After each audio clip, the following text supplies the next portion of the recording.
ఆదోనిలో కిషన్ మాల్ ప్రారంభం, రైతులకు భరోసా. ఆదోని రైతాంగానికి శుభవార్త. పట్టణంలో కొత్తగా కిషన్ మాల్ ఫర్టిలైజర్ దుకాణం ప్రారంభమైంది. వెంకటేశ్వర ఫర్టిలైజర్స్ అధినేత అశోక్ నందారెడ్డి ఈ దుకాణాన్ని ప్రారంభించారు.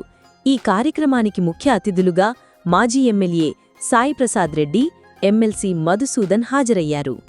ఈ సందర్భంగా సాయిప్రసాద్ రెడ్డి మాట్లాడుతూ ఆదోని నియోజకవర్గ రైతుల అవసరాలను దృష్టిలో ఉంచుకుని కిషన్ మాల్ సకాలంలో ఎరువులు, వ్యవసాయ మందులు అందుబాటులో ఉంచాలని కోరారు. ఎమ్మెల్సీ మధుసూదన్ కూడా రైతుల సంక్షేమానికి ప్రభుత్వం తీసుకుంటున్న చర్యలని వివరించారు. అశోక్ నందారెడ్డి మాట్లాడుతూ రైతులకి నాణ్యమైన ఎరువులు, మందులు సరసమైన ధరలకే అందిస్తామని హామీ ఇచ్చారు. ఈ ప్రారంభోత్సవ కార్యక్రమంలో రాజకీయ నాయకులు, రైతులు, వ్యాపారులు, శ్రేయోభిలాషులు పెద్ద సంఖ్యలో పాల్గొన్నారు. కిషన్ మాల్ రాకతో ఆదోని రైతుల ఇకపై ఎరువులు, మందుల కోసం ఇతర ప్రాంతాలకు వెళ్లాల్సిన అవసరముండదని పలువురు అభిప్రాయపడ్డారు.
సభ్యులు సాయిప్రసాద్ రెడ్డి అన్న గారికి, నా మిత్రుడు యాదవ్ గారికి, అలాగే రాజేష్ గారికి, మిగతా వైఎస్ఆర్సీపీ నాయకులకు, అలాగే ఇక్కడికి వచ్చిన మీడియా మిత్రులకు అందరికీ పేరు పేరున నా వంతు వందనాలు, శుభాభివందనాలు.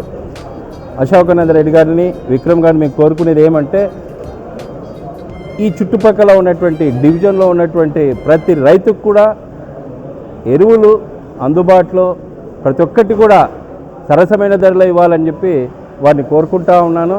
అంతేకాకుండా ఖచ్చితంగా ఈరోజు యూరియా స్కేర్సిటీ అయితే ఎంతో ఉంది, అలాగే డిఏపి ఇట్లాంటి మెడిసిన్స్ అన్నీ కూడా రైతులకు కావాల్సినటువంటివి మీరు అందుబాటులో తీసుకొచ్చి ఎల్లప్పుడూ ప్రజాసేవలు ఉండాలని కోరుకుంటూ ఈ అవకాశం ఇచ్చినటువంటి అశోక్ నందారెడ్డి గారికి, డాక్టర్ విక్రమ్ గారికి అందరికీ పేరు పేరు నా వంతు వందనాలు. వాళ్ళ అధినేత అశోక్ నందారెడ్డి, విక్రమ్ గారికి మొదట అభినందనలు తెలియజేస్తా ఉన్నాను.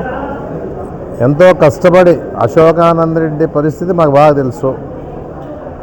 మా నాయన వాళ్ళు ఎవరు సంపాదించలేదు, మా నాయన సంపాదించలేదు, వాళ్ళ ఆయన వాళ్ళు సంపాదించలేదు. బాగా కష్టపడి పైకి వచ్చినారు. దాదాపుగా ఈరోజు 200 మందికి ఉద్యోగాలు ఇచ్చినారు.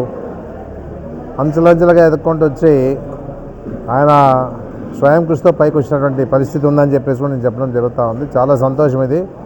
ఎందుకంటే ఇంత పెద్ద ఎత్తున ఎస్టాబ్లిష్మెంట్ చేసి, ఇక్కడే కాదు బ్రాంచ్లు కూడా ఏర్పాటు చేసినాడు, ఆలూరులో కూడా బ్రాంచ్ ఏర్పాటు చేసినాడు.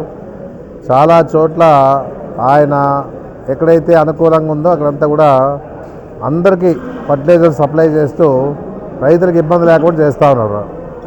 ఆ విధంగా ఈరోజు చేస్తూ ఈ స్థాయికి మంచి పేరు తెచ్చుకున్నాడు. ఈ విషయంలో మంచి పేరు తెచ్చుకున్నాడు. ఏదున్నా ఎరువులకు ఎలాంటి ఇబ్బంది లేకుండా చూసుకునే కొరత గతంలో జరిగిపోయింది. యూరియా చాలామంది రైతులు ఎదురు చూస్తూ ఉన్నారు. చాలా చోట్ల కావాల రైతులకి అందుబాటులో లేదు ఇప్పుడు. అలాంటి పరిస్థితిలో అశోకానందరెడ్డి గారు కూడా ఏదైనా కానీ దీన్ని ముందుండి అధికారులతో మాట్లాడి అన్ని విధాలుగా యూరియా కూడా తీసుకొచ్చడానికి ప్రయత్నం చేస్తూ ఉన్నాడు. ఆ రకంగా ఈరోజు ఈ వెంకటేశ్వర ఫర్టిలైజర్స్ కాకుండా మిగతావన్నీ కూడా అందరూ కూడా ఉన్నారు. అందరూ కూడా కలిసిమెలిసి ఉంటూ బాగా ముందుకు పోవడం జరుగుతూ ఉందని చెప్పేసి కూడా చెప్పడం జరుగుతూ ఉంది. ఏదైనా ఆయన ప్రెసిడెంట్గా కొనసాగినాడు, చాలా రోజులుగా ఫర్టిలైజర్ ప్రెసిడెంట్గా కొనసాగినాడు. మళ్ళీ ఈరోజు కొత్తగా ఆయనకంటే ఎన్ని గోడౌన్లు ఉన్నా తక్కువ వస్తాయి. ఆయనకి ఎన్నన్నా ఉన్ని దాదాపుగా 40,000 స్క్వేర్ ఫీట్లోన రాయలసీమల దగ్గర గోడౌన్ ఏర్పాటు చేశాడు. ఇక్కడ పక్కనే ఒక అడ్వకేట్ది మల్లికార్జున ఉన్నాడు, ఆయన గోడౌన్లో కూడా ఎరువులు ఏర్పాటు చేసినాడు. మళ్ళా ఇది కాదని చెప్పేసి సొంతంగా ఒక గోడౌన్ కట్టినాడు. ఇప్పుడు ఈ విధంగా ఈరోజు డెవలప్మెంట్లో ముందుంటూ అందరికి అందుబాటులో ఉంటూ ఏదున్నా కూడా ఎలాంటి సమస్య లేకుండా రైతులకి ఈరోజు దూసుకుపోతానని చెప్పొచ్చు. అందుకే ఏదున్నా కూడా మన ఆనంద్ రెడ్డికి, విక్రమ్ రెడ్డి కూడా ఆల్ ద బెస్ట్ చెప్తా ఉన్నాడు. ఇంకా డెవలప్మెంట్ కావాలా, ఇంకా 10 మందికి ఉద్యోగాలు ఇవ్వాలా, ఏదున్నా ఆ పరిస్థితిలోకి రావాలా. ఎందుకంటే మన విక్రమ్ రెడ్డి డాక్టర్ చదివినాడు. డాక్టర్గా చదివి ఇది బాగా అదైనా దాంట్లో పనిచేస్తూ వదిలేసాడు. ఇప్పుడు దీని మీద కాన్సన్ట్రేషన్ చేశాడు. ఎందుకంటే ఉండేది ఒక కొడుకు, ఇది తర్వాత బాధ్యత అంతా వాళ్ళు మోసుకోవాలా. ఇప్పటి నుంచే ట్రైనింగ్ ఇస్తూ ఏ విధంగా పోవాలా, ఎట్లుండాలని చెప్పేసి ట్రైనింగ్ ఇస్తూ ఈరోజు ముందుకు పోతా ఉన్నాడు అశోకానంద రెడ్డి. చాలా సంతోషం. ఎందుకంటే ఎవరో చూసుకునే వాళ్ళు లేకపోతే ఈసారి ఇబ్బంది అవుతుంది. అన్ని విధాలుగా ఆయన ట్రైనింగ్ ఇస్తూ డెవలప్మెంట్ చేస్తూ 10 మందికి ఉద్యోగాలు ఇస్తూ అశోకానంద రెడ్డి గారు ముందుకు పోతున్నందుకు కూడా ప్రత్యేకంగా ధన్యవాదాలు తెలియజేస్తా ఉన్నాను. దేవుడు కూడా ఆయనకు ఆశీర్వాదం ఇవ్వాలని చెప్పేసి నేను కోరుతా ఉన్నాను.